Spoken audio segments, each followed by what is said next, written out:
Com imenso prazer que eu estou aqui mais um dia, nessa casa maravilhosa que acolhe a gente com tanto carinho. Eu mesmo, quando eu sou convidado a vir aqui, eu me sinto muito bem, falo, graças a Deus, alguém gosta de me ouvir, né? Porque às vezes nós temos o hábito de denegrir a gente mesmo, a gente começa a ficar se exigindo muito. Eu já vi muitas pessoas falar assim, eu tenho vontade de falar, mas eu não falo por quê? Porque as pessoas podem não gostar. As pessoas pode achar que eu falo errado, as pessoas podem achar isso. Eles colocam tanto impedimento que eles nunca vão sair do lugar onde está. Por quê? Medo de arriscar, medo de falar. Por quê? Os grandes palestrantes, os grandes ícones que nós estamos vendo hoje, começou assim, pequenas células, fazendo grupo de evangelho, arriscando a falar algumas vezes, falando um pouquinho, falando errado, tropeçando, falando algumas besteiras, mas é através dos erros que nós acertamos. E através dos erros é que vem aquelas pessoas e falam, você falou aquilo, mas na realidade é assim. E nós temos que ter aquele discernimento de pensar, nossa, então eu falei errado, deixa eu estudar mais, que da próxima vez eu vou falar certo. E insistir. Mas muito de nós somos contrários, a gente fica já premeditando, nossa, como eu vou falar, aí cria toda aquela psicosfera de medo, quando chega, trava. Aí, não, eu nunca vou conseguir. Ele próprio está pronunciando, nunca vou conseguir. Aí chega do lado de lá, os benfeitores viram o livro lá e falam, olha, você ia ser um grande palestrante, ia ser um grande trabalhador na casa espírita, só ficou no ia ser, por quê? Teve medo de tentar. Sempre colocando o e si na frente, e se aquilo. E nós nos impedimos de fazer grandes coisas na vida por causa do se. E se eu errar? E se eu fazer isso? O tema que eu escolhi hoje é o trabalhador na casa espírita. Olha só que interessante. Quando eu falei isso para um amigo meu ontem, ele falou, nossa, você vai puxar a orelha das pessoas? Falei, não, eu vou consolar. De quê? Puxar a orelha, tem muita gente puxando já, né? Já tem muita gente fazendo isso, criticando, falando mal. Então, a doutrina espírita não é a doutrina da acusação. Não é aquela que fica cutucando, apontando os defeitos. Não, tem que apontar as possibilidades. Apontar assim, você está errando naquilo, mas a gente pode fazer daquele outro jeito. A gente pode fazer assim, a gente pode fazer aquilo. E hoje, eu vou citar alguns exemplos que nós vamos nos identificar com essas pessoas. Por quê? Ninguém é perfeito. Nem os grandes ícones de antigamente, os primeiros precursores do cristianismo, fizeram as coisas certas. Eles imaginavam naquela época, eram as coisas certas. Mas o que é o certo para Deus? O que é evolução para Deus? Quem é o mal? Quem é o bom para Deus? Deus, na sua infinita bondade, Ele é bom, Ele é justo, Ele é misericordioso, Ele ama incondicionalmente todos. Aquele que está fazendo o mal absoluto, que você olha e fala assim, nossa, esse daí vai direto para o inferno, porque isso aí faz mal para todo mundo. Não, Deus o ama mesmo assim. Deus não impõe condição a ninguém, porque Ele sabe. Vamos colocar um exemplo para nós termos uma base. Nós aqui na Terra, nesse plano evolutivo que nós estamos, nós ligamos a televisão, nós vemos satélites, nós vemos naves espaciais, que estão projetando foguetes, que vão viajar para outros planetas. Vemos a tecnologia, celulares capazes de conectar com o mundo todo em questão de segundos. Mas, ao mesmo tempo, nós vamos no Nordeste, ou nós vamos na África do Sul, lá no agreste mesmo da África do Sul, nós vemos pessoas na Idade da Pedra, pessoas lá, vivendo da pedra mesmo, na caverna, lá, cortando carne com pedra mesmo, raspando animal com pedra. Olha só a diferença de cultura, o choque cultural em um país. Isso, se nós falarmos sobre o mundo, vai ser muito maior. Agora, e entre planetas?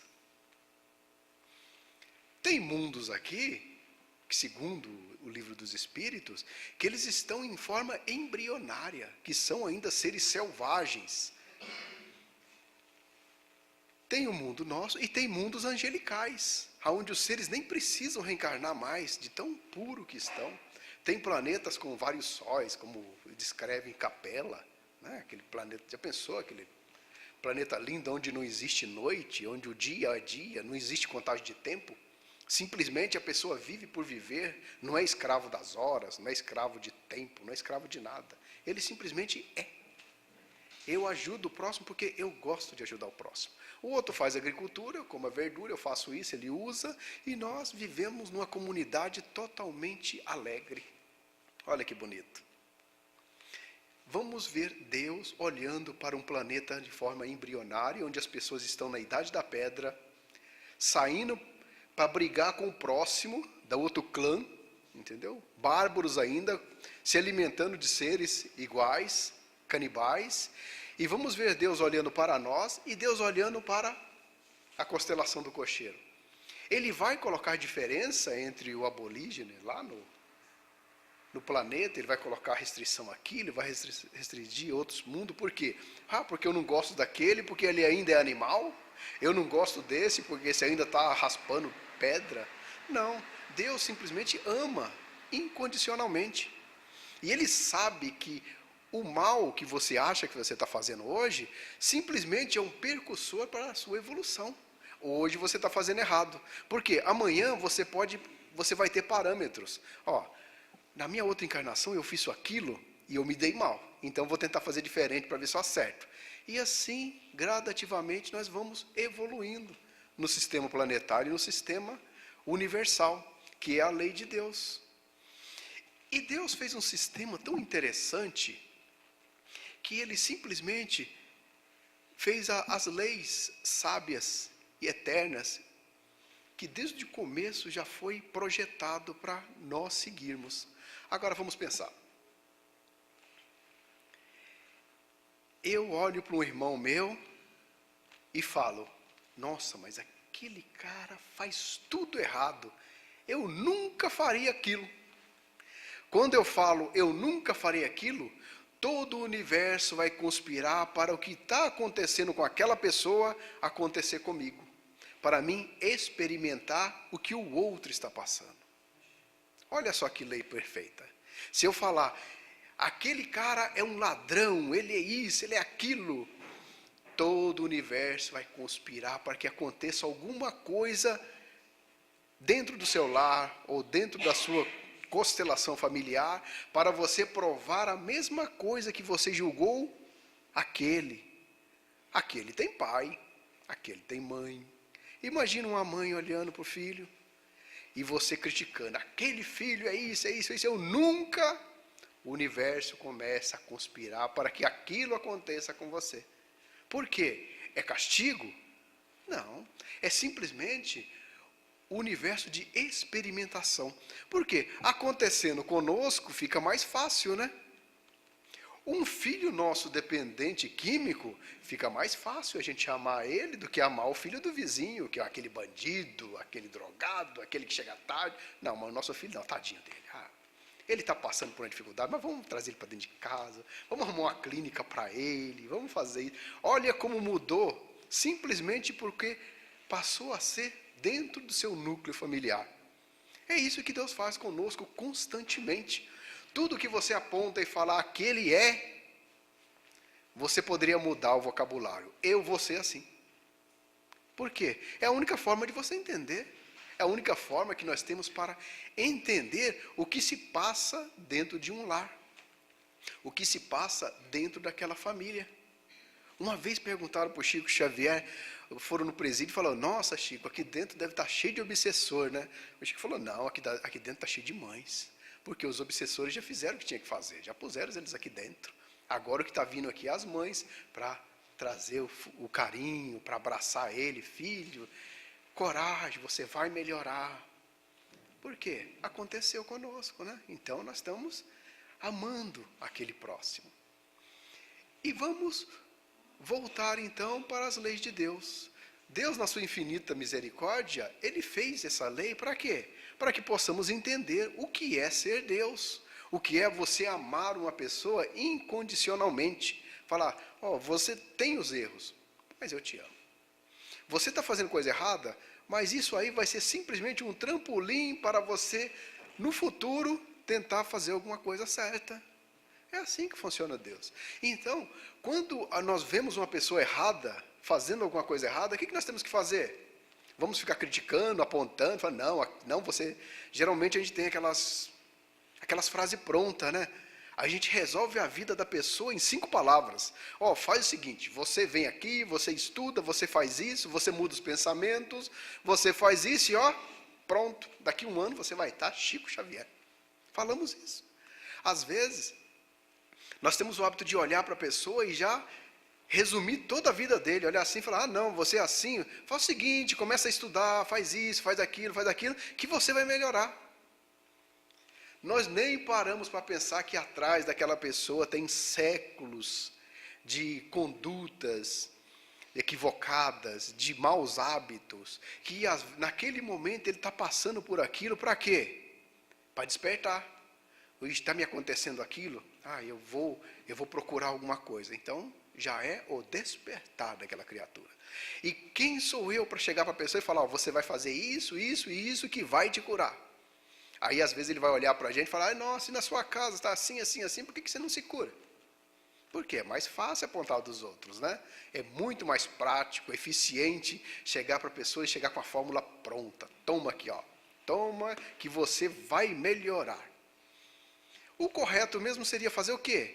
Orar pela pessoa, né? Orar, falar assim, vou pedir para Deus para te ajudar. Mas, se fosse possível, tenta mudar o seu plano mental, começa a pensar diferente, que talvez você melhore.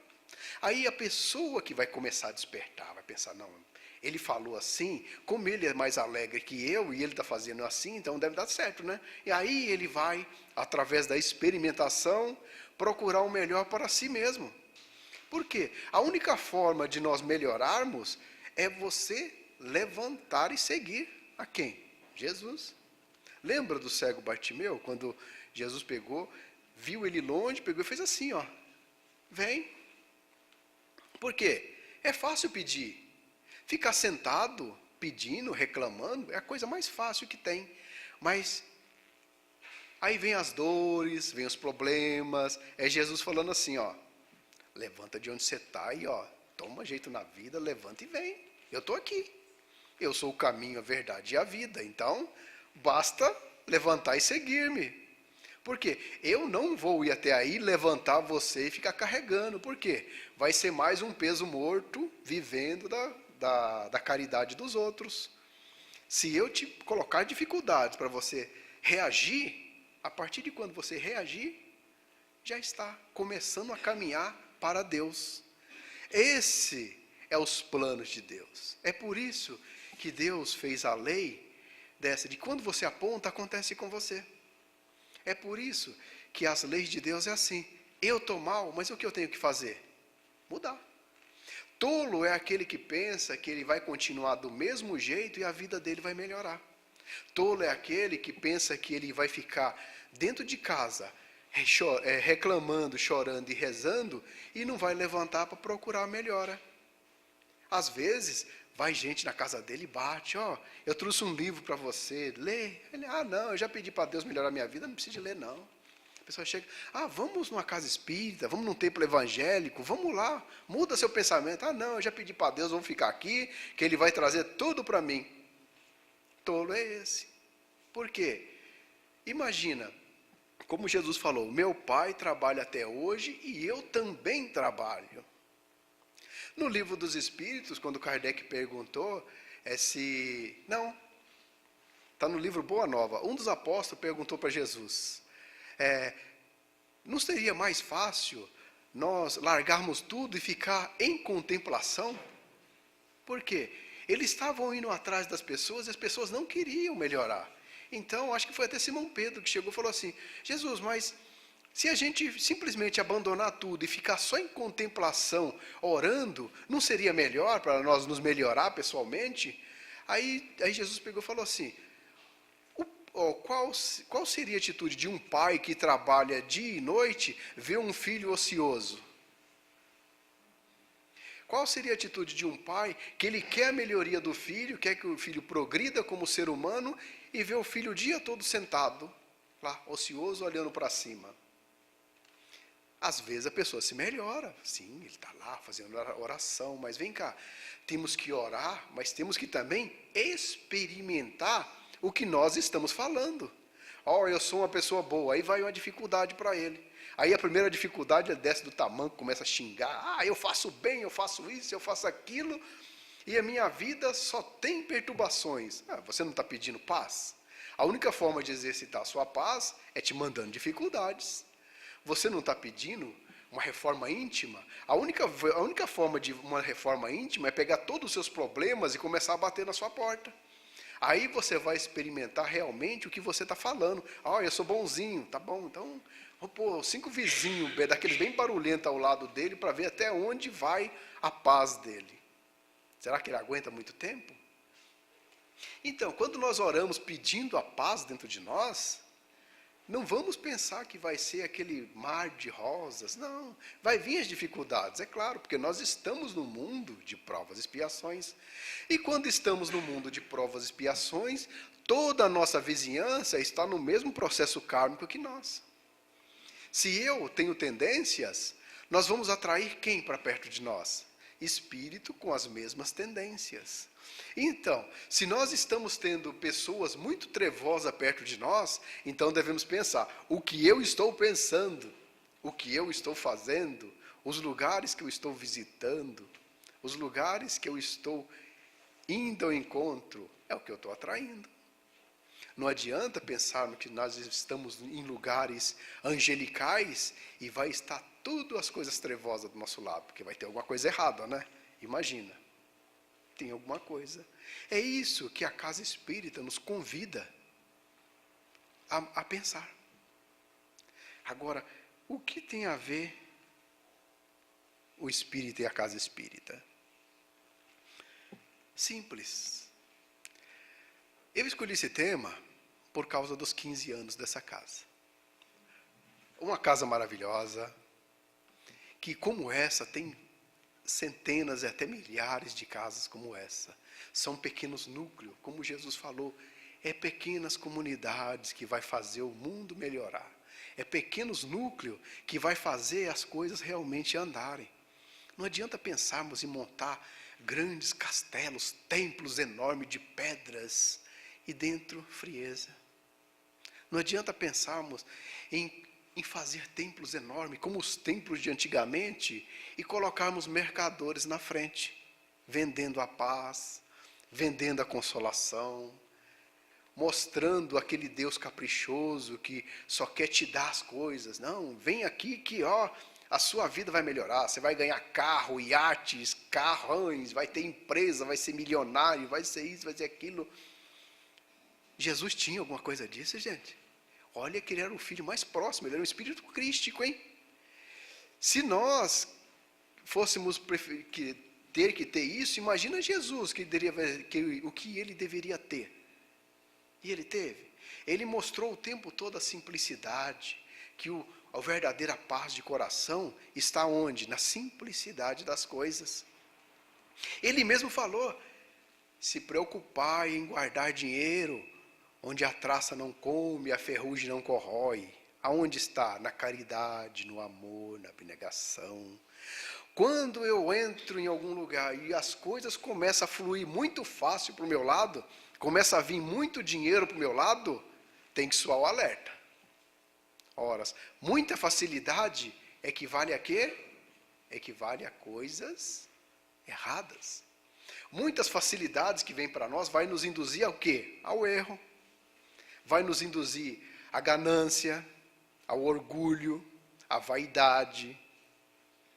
Às vezes o dinheiro pode vir para nós, mas para apontar, você pode gastar com caridade, você pode gastar com isso, você pode investir em empresas para pegar várias pessoas e fazer as pessoas trabalhar para ter o seu sustento digno.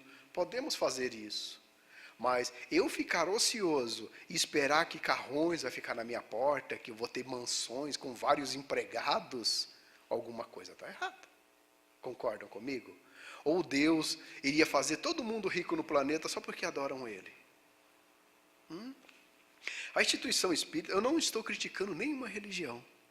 Muitas vezes pode pensar, não, eu ouvi alguém falar isso outro dia na televisão. Não, pela misericórdia de Deus, a única forma de te atrair para algum lugar é alguma coisa que você gosta, né? Se a gente está vibrando ainda entre o ouro, a fortuna, vai ter uma atração. Como é que a gente pesca o peixe? Como é que a gente pesca o peixe? Colocando comida no anzol. E ele vai todo contente, puxa ele, é meu. É assim que Deus faz. Você não quer beleza, carrões, tudo? Eu ofereço para você. Vem a mim que você vai ter. Ora, aí a pessoa olha e fala, nossa, é para lá que eu vou. Quando ele chega lá, aí ele vai ter o contato com o quê? Com Deus. Aí ele vai ter o contato com o verdadeiro Criador. Às vezes, numa visão um pouquinho distorcida, mas é o momento que você precisa de encontrar Deus é aquele. Então, vai ser uma atração para você. Na casa espírita, geralmente é na dor, né? Porque quando você está no amor e na beleza, você está por aí, passeando para as chácaras, né? Viajando. Aí quando começa a vir as dificuldades, o que acontece? Ah, não, é melhor procurar Deus, que a coisa está brava. Aí começamos a frequentar a casa espírita, tomar um passe, porque começa a vir dores para todo lado, começa a tomar um passe, a água fluidificada, alguém chega e fala, muda o pensamento, lê um evangelho, lê um livro bonito, olha só que livro bonito, aí você é meio a contragosto, né, começa a ler, aí lê 2 páginas, começa a cansar o olho, fala, nossa, eu estou cheio de obsessores perto de mim, eu leio 2 páginas e ó, minhas vistas começam a arder, começa a me dar um sono, eu fico num estado lastimável, eu devo ter pelo menos uns 10 obsessores do meu lado. Por quê? Porque a coisa para o meu lado está feia, não consigo nada, não consigo isso, não consigo aquilo, nós somos cheios de não conseguir nada, né? Aí vamos, começamos a virar as páginas, começamos a cansar, aí pensamos, nossa, tanto obsessores, a gente vem na casa espírita, nossa, eu estou cheio de obsessor lá em casa, que eu começo a ler, começa a me dar sono. Tá certo, nunca leu nada, começa a ler, vai sentir sono mesmo. Não estamos com o cérebro acostumado a ler, não estamos com os olhos acostumados a ficar fixo em uma palavra durante 1 hora, começa a cansar mesmo as vistas. Mas é através da vontade, daquela... Tem uns romances espíritas muito bons, que também é o anzol. Às vezes a gente vai vendo, a gente pega uma história e vai embora.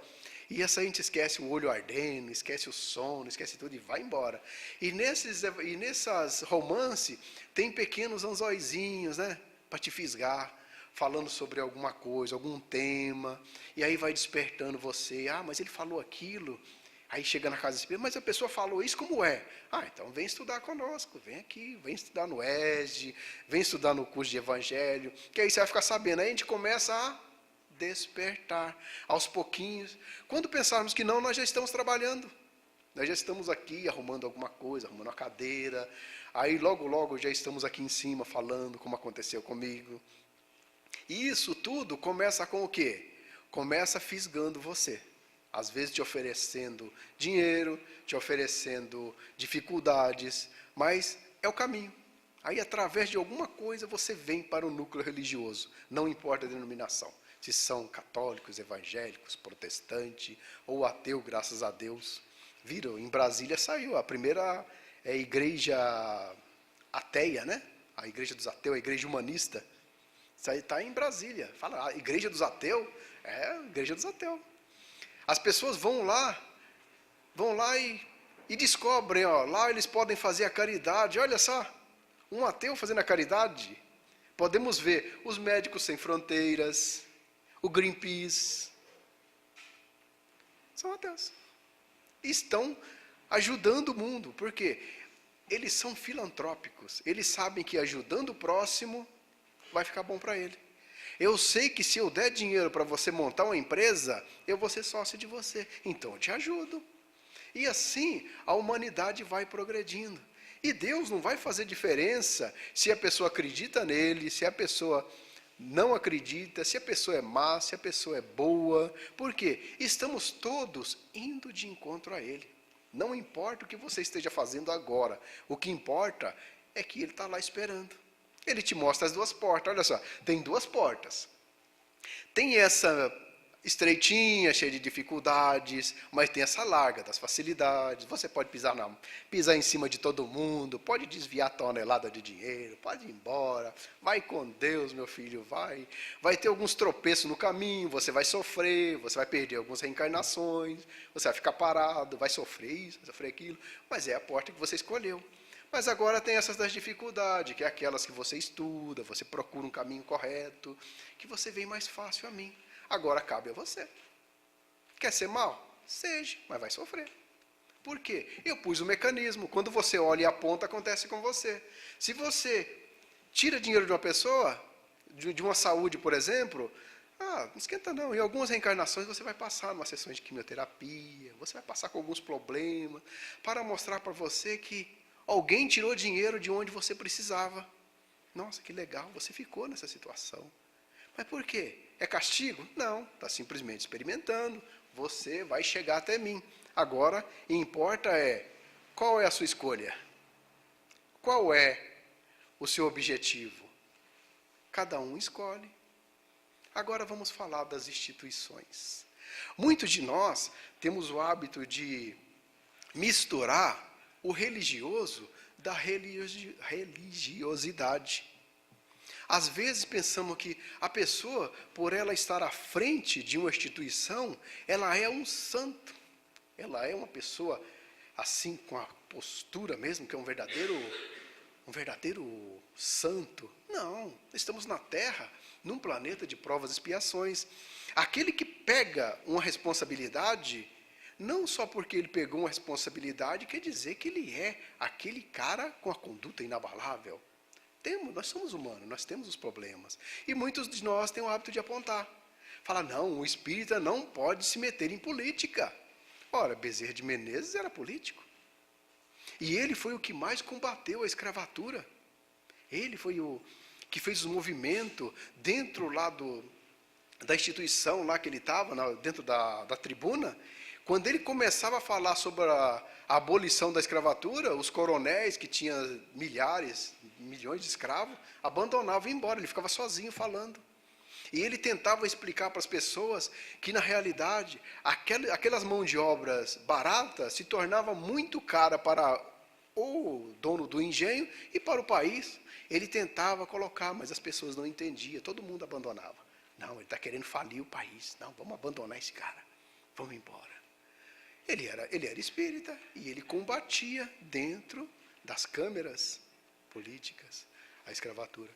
Ele queria mostrar para a pessoa que aquela pessoa, se você dá liberdade para ele, ele vai ser um consumista. Você vai dar o dinheiro para ele e ele vai comprar coisa de você. Você vai fazer o progresso girar. É isso que ele tentava falar o tempo todo dentro das câmeras e todo mundo saía. E com o tempo de tanto ele bater no martelo, as pessoas começaram a despertar, falar, nossa, se eu começar a pagar eles vão ter dinheiro para gastar comigo mesmo. Aí eu posso montar uma empresa e eles vão gastar comigo. E aí foi abrindo a mente das pessoas aos pouquinhos. Um amigo meu me perguntou, nossa, Fernando, você está falando de política? Eu vi no seu página do Face, você se posicionando, eu falei, meu filho, eu sou um ser humano, eu vivo num planeta de provas e expiações, eu vivo sobre as leis do país. Eu tenho que ter meu ponto de vista sobre alguma opinião. Como eu tenho que ter meu ponto de vista sobre a religião que eu estou, sobre o núcleo que eu estou. Então, eu vou pegar e falar, não, eu sou um espírita, eu não vou me meter em política, vou ficar quietinho aqui, deixa os outros fazerem o que quiserem. Aí eu não vou poder reclamar que o país está assim, eu não vou poder reclamar de nada, porque eu estou abrindo mão do meu direito de defesa. E quando você não sabe para onde quer ir, qualquer lugar é caminho. Então, o religioso ou espírita, na casa espírita, não. Aí ele tem que falar de quê? De Deus, de amor, de tolerância, que é? Ele tem que seguir os caminhos de Jesus. O que Jesus sempre pregou? Paz, tolerância. Conhece o BIP de Jesus? Benevolência, indulgência. Benevolência, indulgência e... BIP, ai meu Deus. Escapou.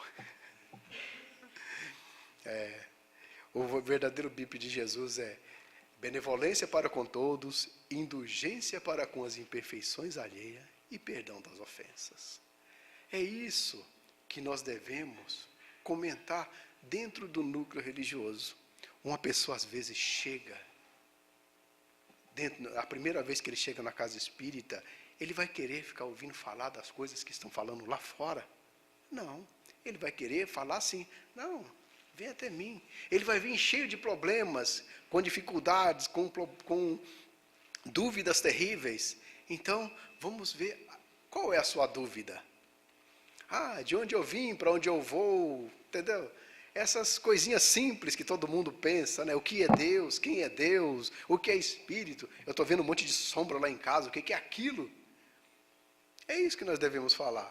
A sombra que você está vendo nada mais é do que a sua projeção mental. O que você está pensando dentro de casa? Qual filme você está assistindo? Quais os lugares que você frequenta? É o que você está vendo dentro da sua casa. É só mudar o pensamento, cabe a você. Tome esse livro, vai lendo, lê um evangelho, faz o evangelho no lar, comece a frequentar, comece a tomar um passe. Está vendo como eu já estou dando fórmulas prontas para a pessoa? Mas vem até mim, toma um passe, leia um livro. E talvez, dependendo do seu esforço, você melhora. É isso. Agora, eu lá fora, alguém chega para mim e fala, nossa, o que você acha disso? Eu falo, não, eu sou religioso, eu não mexo com isso, porque eu vou ficar só com Deus, eu vou ficar em plenitude, vibrando na paz mundial. Tá certo, mas eu vou depender daquele que está lá. Eu vou depender dele, as leis que ele vai fazer vai me afetar, então eu tenho que me posicionar. Mas nós não viemos aqui falar isso, né? Nós viemos aqui para falar sobre os templos espíritas. A posição do trabalhador da casa.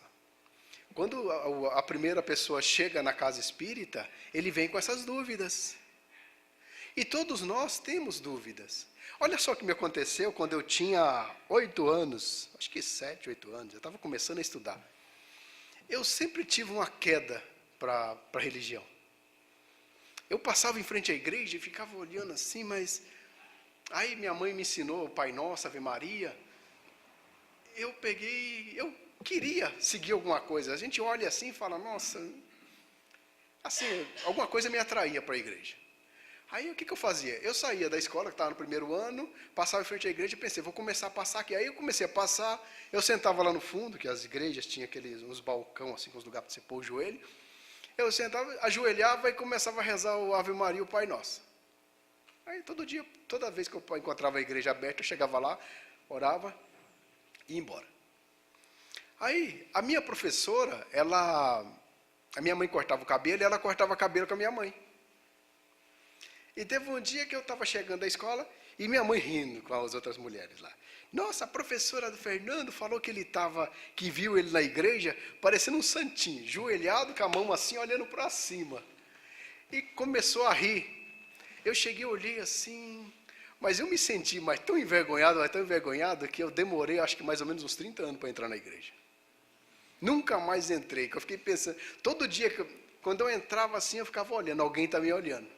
Eu fiquei com trauma de igreja.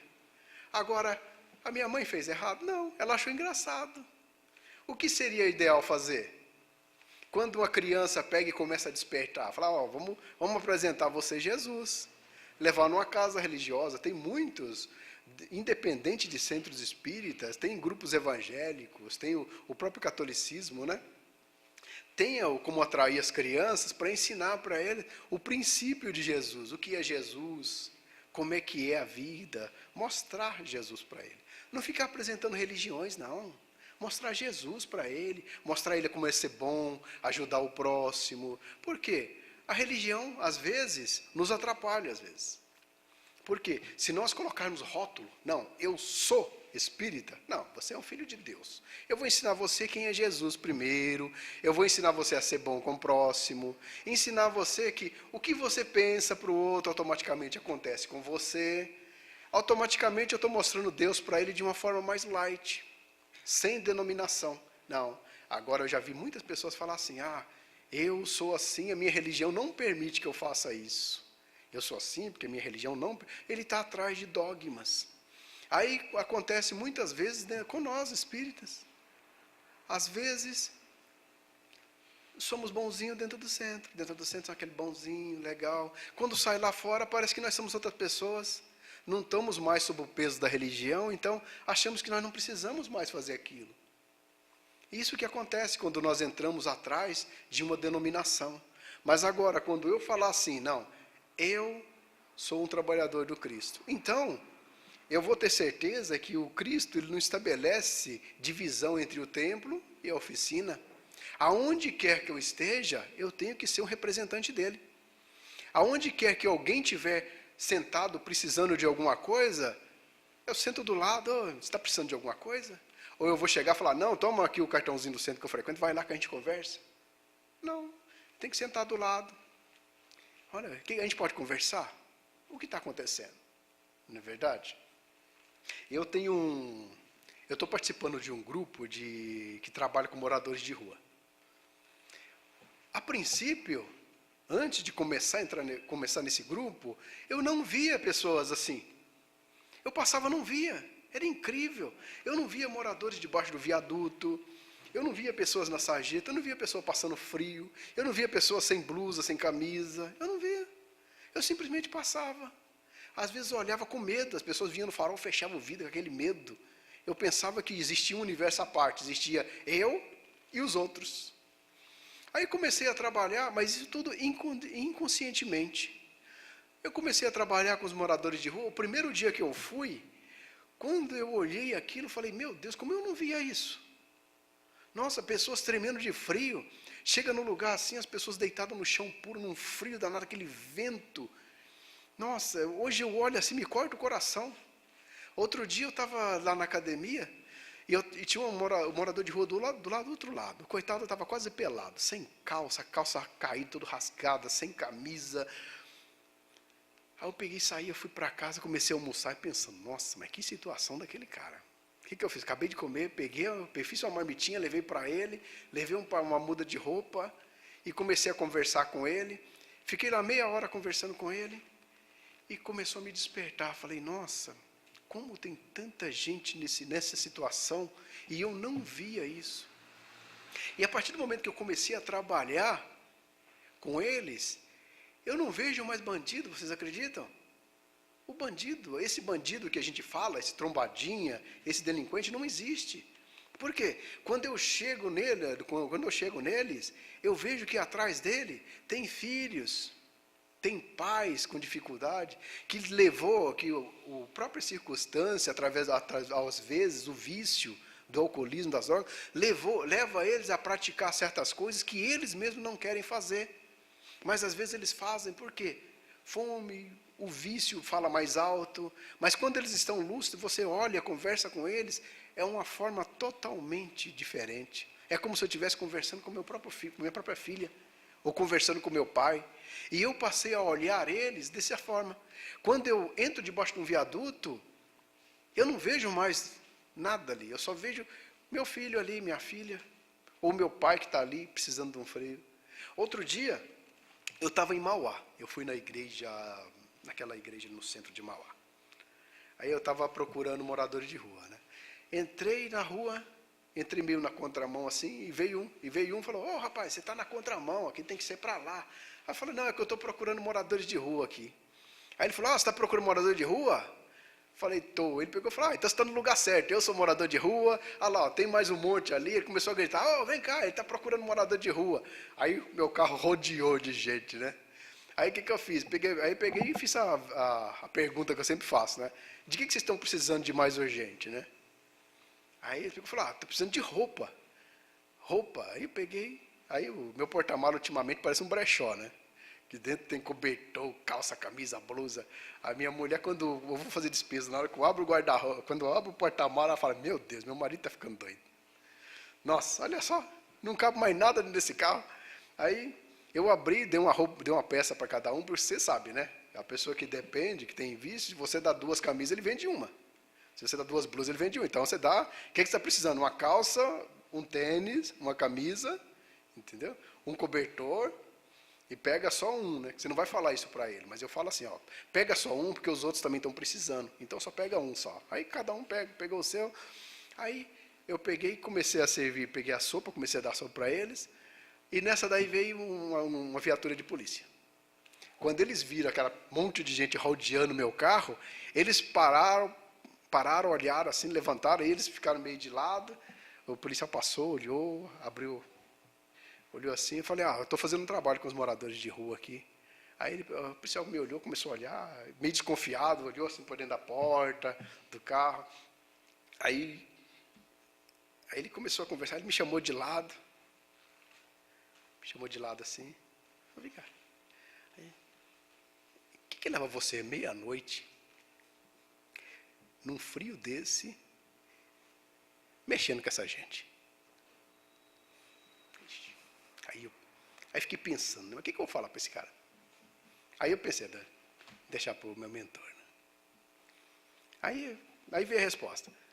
Eu tenho duas respostas, mas que ele vai levar para você pelo mesmo caminho. Se você está vendo aqui viciados, drogados, vagabundos, se você estiver vendo pessoas viciosas, eu estou aqui trazendo para eles as necessidades do momento. O que eles estão? Eles estão com fome? Eles estão com frio? O que eles estão precisando? Eu estou trazendo isso para eles. Agora, se você estiver vendo filho de Deus, seres humanos, irmão como você, eu também estou trazendo sopa, alimento, estou trazendo cobertor. Aí ele pegou e ficou olhando, né? Aí peguei e falei o seguinte, se você tivesse um filho, tivesse nessa hora dentro de casa, e o seu filho não tivesse lá dentro de casa, você abriria nesse frio, você olharia e falaria, Deus, aonde o meu filho estiver, que alguém ajude ele. Aí, sou eu. O policial pegou e ficou olhando assim e não falou nada. Aí o outro pegou e falou, mas o outro, eu conheço um cara que ele veio de família rica, que ele veio isso, que ele veio aquilo, ele está ali debaixo daquele outro viaduto ali, é o filho do fulano de tal. Eu falei, tem gente que é tão pobre, mas tão pobre que só tem dinheiro, gente. Chico Xavier falou isso. Tem gente que é tão pobre que só tem dinheiro. O filho dele teve as melhores escolas, teve computadores de primeiro mundo, teve isso, teve aquilo, mas ele teve uma conversa, teve amor, teve alguém para chegar e falar, filho, vem cá, vamos conversar, ele teve isso. Ou ele foi delegado a educação dele para os funcionários, ou para a escola. Como muitos de nós, às vezes, caímos no erro. Não, vou mandar meu filho para a escola para ser educado. Não, tem que mandar o nosso filho para a escola para aprender. Porque educação, quem cabe dar é os pais. Mas às vezes você pode pensar, né? Mas é tão prático falar isso, né? É tão simples, né? Mas só quem está dentro de casa para saber o que acontece dentro de um lar. Às vezes a gente faz tudo pelo filho, ele prefere fazer as coisas erradas. Por que acontece? Se nós começarmos aqui, nós voltarmos lá atrás, voltarmos em outra reencarnação, talvez vai ser dito para nós, por que aquele ente querido nosso está agindo daquela forma naquele momento. É isso que eu convido, é por isso que eu convido a todo mundo a sempre vir para um centro espírita. Para quê? Porque no centro espírita, que nós não temos medo de falar sobre reencarnação, aqui nós vamos saber o que está acontecendo com a pessoa.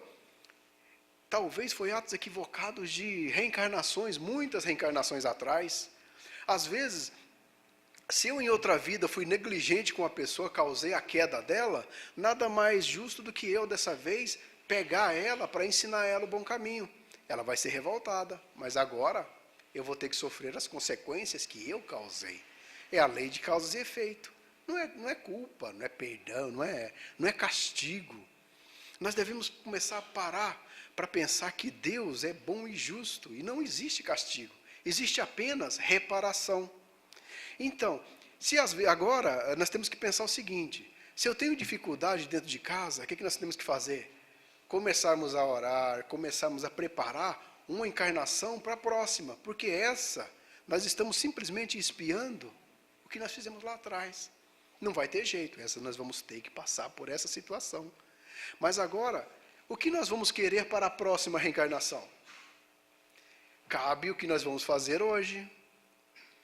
Quando eu comecei a trabalhar com essas pessoas, com esses moradores de rua, mas eu vi uma outra realidade tão grande, mas tão grande, que eu estava falando com meu irmão outro dia, quando eu cheguei para ele e falei que eu estava fazendo esse trabalho, Ele falou, nossa, Fernando, eu não sabia que você fazia isso, eu entrava nesses lugares. Eu falei, meu nome dele é Onésio. Eu falei, Onésio, esses lugares é o mundo real. Esses lugares é o mundo real. Isso que você está vendo, casa, carro, o que você tem, é uma grande ilusão, é uma grande piada do capitalismo. Induz você a pensar que você tem um carro. Para de pagar o IPVA para ver o que acontece. Para de pagar o seguro e alguém leva para ver se o carro é seu. Eu tenho a casa. Para de pagar IPTU. Cara, vem um terremoto. Vê se você tem a casa. Ah, eu tenho roupas. Tá bom. Perde o emprego. Aí você vai parar de usar as roupinhas bonitas, vai parar de ser cheirosinho. Aqueles amigos que estão perto de você vai começar a se afastar, porque você vai ficar barbudo, vai cheirar um pouquinho mal, porque vai ter só uma roupa, que não vai poder ficar pelado para lavar a roupa, vai ter que ficar com ela mesmo. Aí as pessoas vão se afastar de você. Esse é o mundo real. Esse é o mundo onde as pessoas realmente vivem. Por quê? Eles vivem por quê? Porque eles só têm eles mesmos. Quando eu chego à noite, eu vou levar um cobertor para a pessoa, o único patrimônio da pessoa é aquele cobertor, é aquela blusa. Ele não está nem preocupado com amanhã, ele está preocupado o que ele vai fazer para passar a noite. Ele está preocupado, como Jesus falou, não se preocupar com o dia de amanhã. Vive o dia de hoje. É simples. E nós ficamos tão preocupados com o que nós vamos ter, nós vamos comprar, nós vamos fazer isso, e esquecemos de viver. Já perceberam? Quem hoje acordou e pensou, olha, hoje, o que eu vou fazer? Eu vou viver. Hoje eu não vou ficar pensando em coisas materiais. Hoje eu vou simplesmente ser eu mesmo. Quem já pensou nisso? Ou nós simplesmente acordamos e já pensamos, nossa, eu tenho que fazer isso, eu tenho que trabalhar, eu tenho que comprar isso, eu tenho que comprar aquilo. Eu tenho. Aí passamos toda a reencarnação. Chegamos lá na frente. Quando nós acordarmos, né, do outro lado, olharmos, cadê o corpo? Cadê a roupa? Cadê o dinheiro? Meu carro? Eu fui trazido com a viatura da prefeitura que me jogou lá, né, o corpo lá. O resto eu fui a pé. Cadê o resto? Aí você olha todo mundo lutando pelo que você conseguiu, né? Ah, isso é meu, essa roupa é minha, essa roupa é do meu pai, esse relógio é meu, isso é aquilo. E você começa a olhar e falar, o que realmente é meu? O que realmente é nosso? É isso que é o religioso na casa espírita. Isso que é o espírita dentro da religião, dentro do núcleo espírita. Para ele aprender que nada nos pertence. Nada. A única coisa que nós vamos levar daqui é a vida que nós levamos. A única coisa que nós vamos poder chegar do outro lado e falar, eu trouxe comigo, vai ser as virtudes. Lá o André Luiz falou sobre bônus horas. E muitos espíritas se apegam no bônus horas. Não, eu vou trabalhar aqui para me conseguir meu bônus horas do lado de lá, né? Mas esse bônus horas que André Luiz falou, foi simplesmente para mostrar uma comparação entre você ter merecimentos. Porque o espírito ele não precisa de bônus horas, ele é. Ele vai ajudar, ele não precisa de casa. Para que casa? Eu vou morar junto de algum lugar, vou construir alguma coisinha básica para mim mesmo, vou ficar sossegado. E muitos de nós ainda nos apegamos no capitalismo do lado de lá, queremos até pensando, nossa, lá deve ter algum banco, né, para me pegar e pegar meus boninhos horas e guardar lá, né, me comprar isso, comprar isso. Nós nos apegamos a isso. E esquecemos que, na realidade, a única coisa que nós vamos levar é virtude. O que nós fizemos de bom, só vai nos dar luz. Nós vamos ficar um pouquinho mais brilhosos só. Só isso que vai acontecer. Não vamos ficar rico, nem milionário, nem nada. Só para encerrar, tem uma historinha do... Ai, perdi a história. Um mineirinho. Inclusive tem até a foto na internet, tá lá. Uma pessoa passou e tirou uma foto. O mineirinho, ele chegou e começou a fazer... Ele estava desempregado e começou a fazer pão de queijo, né? Começou a fazer umas coisinhas que ele sabia fazer. A mulher dele começou a fazer um pão de queijo. E ele colocou uma placa na frente da casa dele. É pão de queijo. É tão bom, mas tão bom que dá uma dó de vender.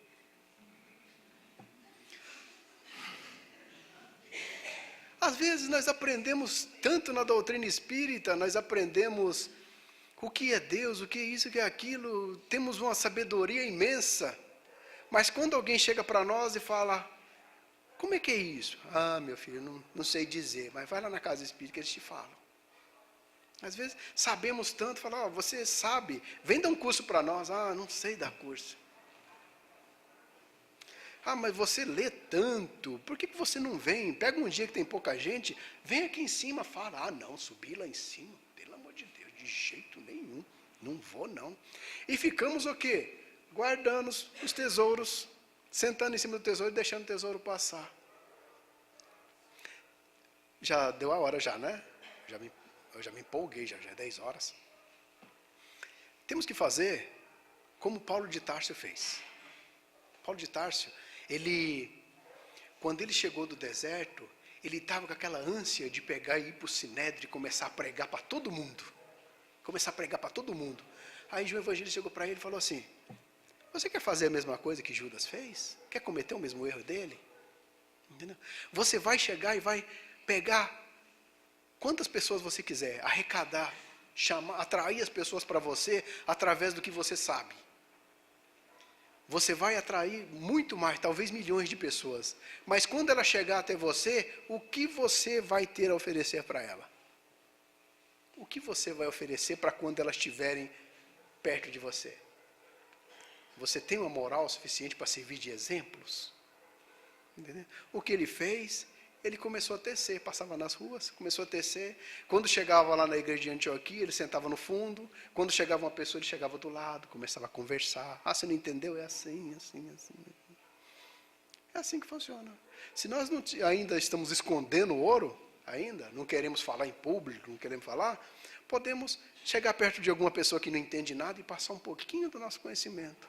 Dar um livro, dar isso, daquilo. Isso é ser o verdadeiro espírita. Isso é ser um verdadeiro cristão. É isso que eu vim trazer para vocês hoje, gente. Espero que vocês tenham entendido a mensagem que eu tentei passar, que caixão não tem gaveta. E que a única coisa que nós levamos dessa vida é a vida que nós levamos. A única coisa que nós levamos para lá é o amor. Então vamos começar a exercitar o amor a partir de hoje, tá bom? Obrigado a todos e que Deus nos proteja.